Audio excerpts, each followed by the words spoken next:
Welcome to our channel. Today we how to reset your payment method with the Hartford Insurance, quick tutorial step by step clearly.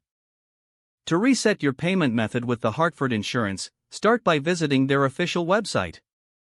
Log into your account using your username and password.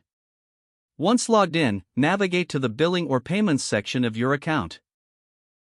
Locate the option for payment methods or manage payment methods. Click on this option to view your current payment methods. To update or reset your payment method, select the option to edit or add new payment method. If you are editing an existing method, If you are adding a new method, input the required information such as credit card number, expiration date, and billing address. Once you've entered your new payment information, review all details for accuracy. After confirming the information, click Save or Update.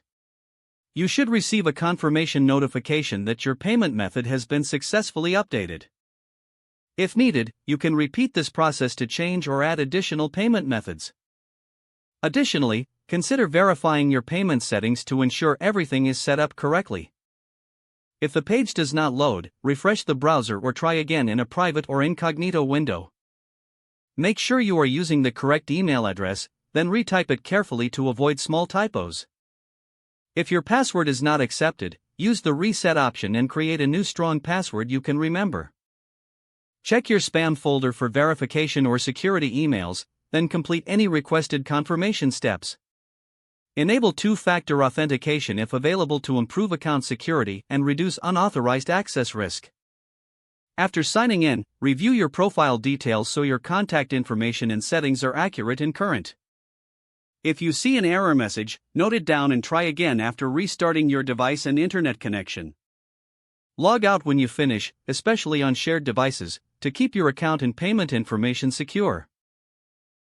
If the page does not load, refresh the browser or try again in a private or incognito window. Make sure you are using the correct email address, then retype it carefully to avoid small typos.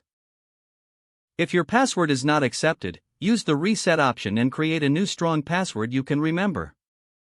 Check your spam folder for verification or security emails, then complete any requested confirmation steps. Enable two-factor authentication if available to improve account security and reduce unauthorized access risk. After signing in, review your profile details so your contact information and settings are accurate and current. If you see an error message, note it down and try again after restarting your device and internet connection. Log out when you finish, especially on shared devices, to keep your account and payment information secure. If the page does not load, refresh the browser or try again in a private or incognito window. Make sure you are using the correct email address, then retype it carefully to avoid small typos. Don't forget to like this video and subscribe to our channel for more step-by-step tech guides.